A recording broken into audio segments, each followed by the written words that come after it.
नमस्कार शेतकरी मित्रांनो, फ्रेंड ऑफ फार्मर्स या चॅनलवर आपले सहर्ष स्वागत आहे. मित्रांनो, महात्मा गांधी राष्ट्रीय रोजगार हमी योजनेत महाराष्ट्रात यापुढे प्रतिदिन 297 रुपये मजुरी दर देण्यास केंद्र सरकारने मान्यता दिली आहे. यामुळे फळबागांवरील कामांसाठी शेतकऱ्यांना गेल्या वर्षीच्या तुलनेत प्रतिदिन 24 रुपये जास्त मिळणार आहे.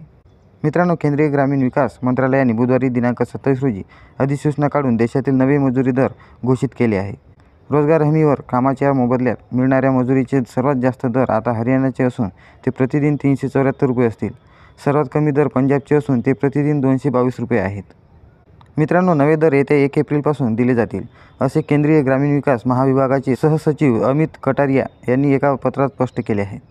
महाराष्ट्राच्या शेजारील राज्यात विचार करता रोहिओचे नवीन मजुरी दर गुजरातसाठी 280 रुपये, तर कर्नाटक 349 रुपये, मध्य प्रदेश 243 रुपये, तेलंगणा 300 रुपये तसेच गोव्यात प्रतिदिन 356 रुपये असतील.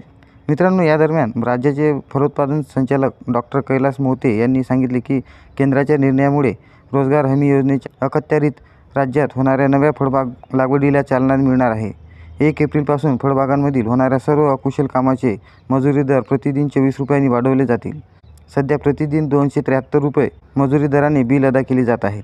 मित्रांनो, रोजगार हमी योजनेतून राज्यात होणारी नवी फळबाग लागवड यंदा चांगला पाऊस झाल्यास 60,000 हेक्टरच्या आसपास राहू शकते.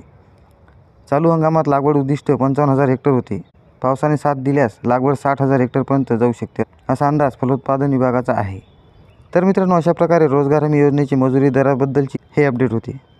आशा करतो ही माहिती तुम्हाला नक्की उपयोगी पडेल. भेटू नवीन अशाच व्हिडिओसह नवीन अपडेटसोबत. तोपर्यंत नमस्कार मित्रांनो.